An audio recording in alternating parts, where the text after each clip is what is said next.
Bismillahirrahmanirrahim. Assalamualaikum warahmatullahi wabarakatuh. Perkenalkan, nama saya Siti Nur Asia dengan NIM 212203886208125 dari kelas PAI 2D, jurusan Pendidikan Agama Islam, Fakultas Tarbiyah, Institut Agama Islam Negeri Parepare. Pada kesempatan kali ini, saya akan mempresentasikan mengenai materi program tindak lanjut dalam pembelajaran yang meliputi masalah-masalah dalam belajar, identifikasi peserta didik yang bermasalah, mengungkap sebab masalah belajar, membantu peserta didik mengatasi masalah belajar.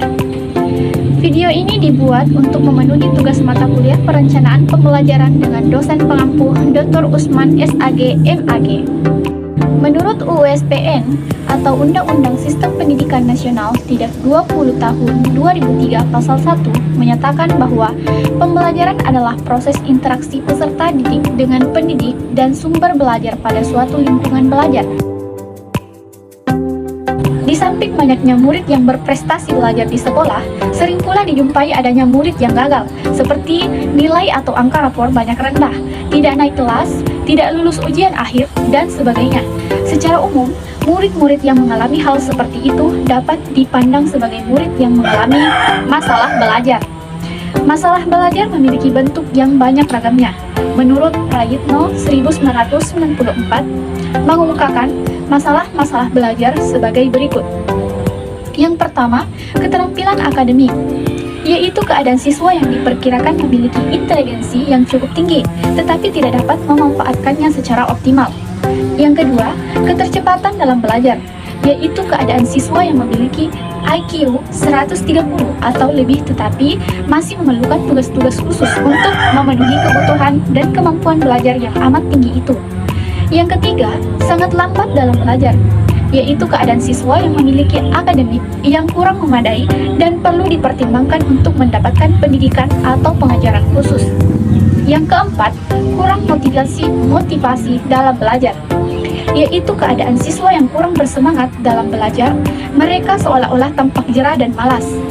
Yang kelima, bersikap dan berkebiasaan buruk dalam belajar, yaitu kondisi siswa yang kegiatan atau perbuatan belajarnya sehari-hari antagonistik dengan yang seharusnya, seperti suka menunda-nunda tugas, mengulur-ngulur waktu, membenci guru, tidak mau bertanya, atau hal-hal yang tidak diketahuinya dan sebagainya.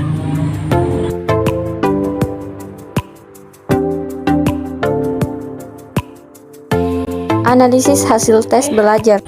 Melalui tes hasil belajar akan diketahui sejauh mana siswa telah mencapai tujuan belajar yang telah ditetapkan sebelumnya. Siswa dikatakan telah mencapai tujuan pengajaran apabila dia telah menguasai sebagian besar materi yang telah diajarkan. Ketentuan penguasaan bahan ditentukan dengan menetapkan patokan, yaitu persentase minimal yang harus dikuasai oleh siswa, misalnya 75%. Selanjutnya, skala sikap dan kebiasaan belajar. Untuk mengungkap sikap dan kebiasaan belajar siswa dapat dikembangkan alat berupa skala sikap dan kebiasaan belajar. Melalui alat ini dapat diungkap cara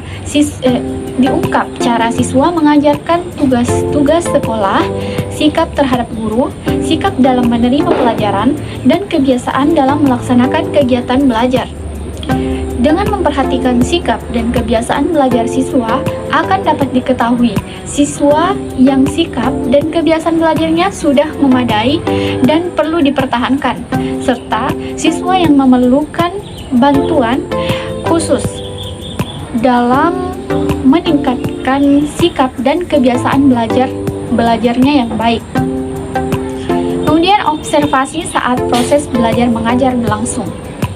Hasil analisa empiris terhadap catatan keterlambatan penyelesaian tugas atau soal, ketidakhadiran atau absensi, kurang aktif dan kurang berpartisipasi, kurang penyesuaian diri, dapat menunjukkan siswa yang mengalami kesulitan belajar.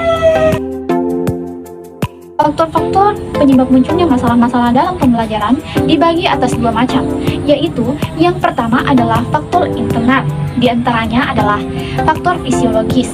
Faktor yang menjadi penyebab masalah belajar peserta didik ini berkaitan dengan kurang berfungsinya otak, susunan syaraf, saraf atau bagian-bagian tubuh lain. Para guru harus menyadari bahwa hal yang paling berperan pada waktu belajar adalah kesiapan otak dan sistem saraf dalam menerima, memproses, menyimpan, ataupun memunculkan kembali informasi yang sudah disimpan. Kemudian faktor sosial merupakan suatu kenyataan yang tidak dapat dibantah jika orang tua dan masyarakat sekeliling sedikit banyak akan berpengaruh terhadap kegiatan belajar dan kecerdasan peserta didik. Sebagaimana ada yang menyatakan bahwa sekolah adalah cerminan masyarakat dan anak adalah gambaran orang tuanya. Oleh karena itu, ada beberapa faktor penyebab masalah belajar yang berkait dengan sikap dan keadaan keluarga serta masyarakat sekeliling yang kurang mendukung peserta didik tersebut untuk belajar sepenuh hati. Kemudian faktor kejiwaan.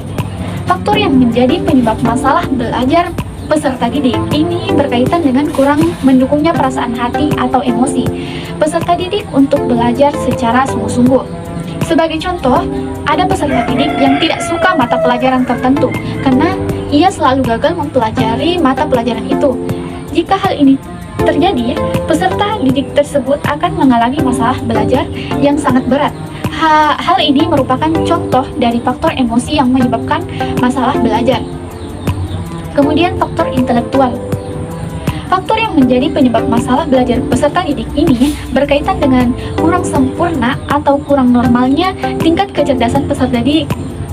Para guru harus meyakini bahwa setiap peserta didik mempunyai tingkat kecerdasan berbeda.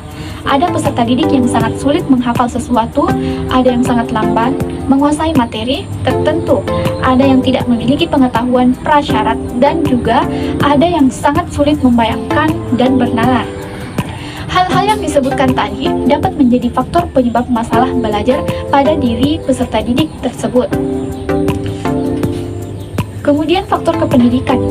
Faktor yang menjadi penyebab masalah belajar peserta didik ini berkaitan dengan belum mantapnya lembaga pendidikan secara umum. Guru yang selalu meremehkan peserta didik, guru yang tidak bisa memotivasi peserta didik untuk belajar lebih giat, guru yang membiarkan peserta didiknya melakukan hal-hal yang salah, guru yang tidak pernah memeriksa pekerjaan peserta didik, sekolah yang membiarkan para peserta didik bolos tanpa ada sanksi tertentu adalah contoh dari faktor-faktor penyebab masalah pada akhirnya akan menyebabkan ketidakberhasilan peserta didik tersebut. Kemudian faktor eksternal ada pada faktor lingkungan, faktor suasana rumah, faktor ekonomi, keluarga, faktor lingkungan sekolah, faktor lingkungan masyarakat. Berikut ada beberapa cara mengatasi kesulitan belajar bagi siswa yang bisa menjadi pertimbangan. Yang pertama, program perbaikan, pengayaan, dan akselerasi. Pembelajaran perbaikan adalah pembelajaran yang diberikan kepada peserta didik yang belum mencapai ketuntasan metode tertentu, menggunakan berbagai metode yang diakhiri oleh penilaian untuk mengukur kembali tingkat ketuntasan peserta didik. Kemudian fungsi pengayaan yaitu memperkaya pemahaman siswa tentang materi pembelajaran. Ada dua macam fungsi pengayaan, yaitu yang pertama vertikal. Siswa yang istimewa atau baik dapat langsung berpindah dari satu pelajaran yang telah dikuasainya ke satuan pelajaran yang berikutnya. Kemudian fungsi yang kedua yaitu horizontal. Siswa yang istimewa atau baik yaitu yang telah menguasai pelajaran sesuai dengan hasil yang ditunjukkannya dalam penguasaan tujuan pelajaran pada tes diagnostik atau formatif. Fungsi akselerasi yaitu untuk mempercepat penguasaan siswa terhadap materi pelajaran, yakni kegiatan remedial mempunyai fungsi akselerasi terhadap pembelajaran karena siswa dapat dipercepat penguasaan terhadap materi pelajaran melalui penambahan waktu dan frekuensi pembelajaran.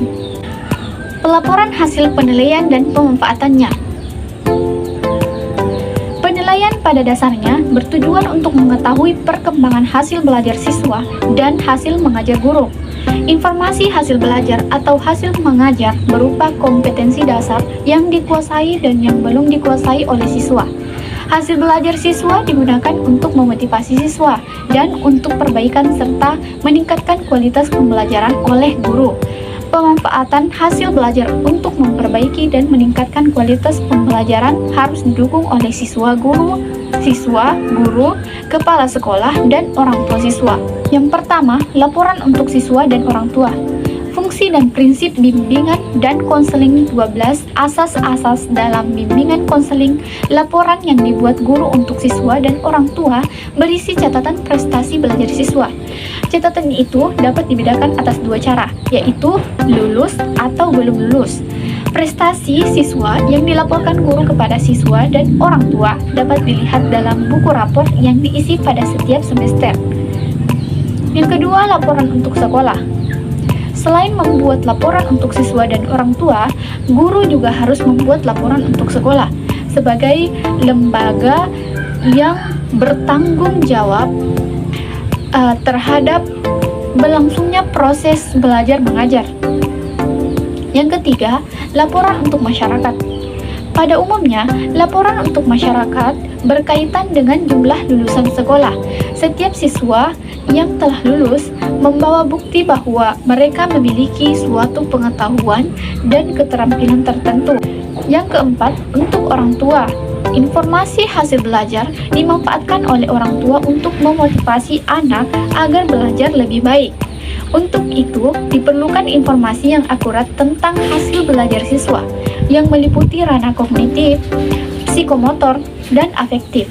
Yang kelima, untuk guru dan kepala sekolah. Hasil penilaian digunakan guru dan sekolah untuk mengetahui kekuatan dan kelemahan siswa dalam satu kelas dan sekolah dalam semua mata pelajaran. Hasil penilaian harus dapat mendorong guru untuk mengajar lebih baik, membantu guru untuk menentukan strategi mengajar yang lebih tepat, dan mendorong sekolah agar memberi fasilitas belajar yang lebih baik. Itulah tadi pembahasan tentang materi program tindak lanjut dalam pembelajaran yang meliputi masalah-masalah dalam pembelajaran, identifikasi peserta didik yang bermasalah, mengungkap sebab masalah belajar, dan membantu peserta didik mengatasi masalah dalam belajar. Kurang lebih mohon dimaafkan. Akhir kata, Assalamualaikum warahmatullahi wabarakatuh.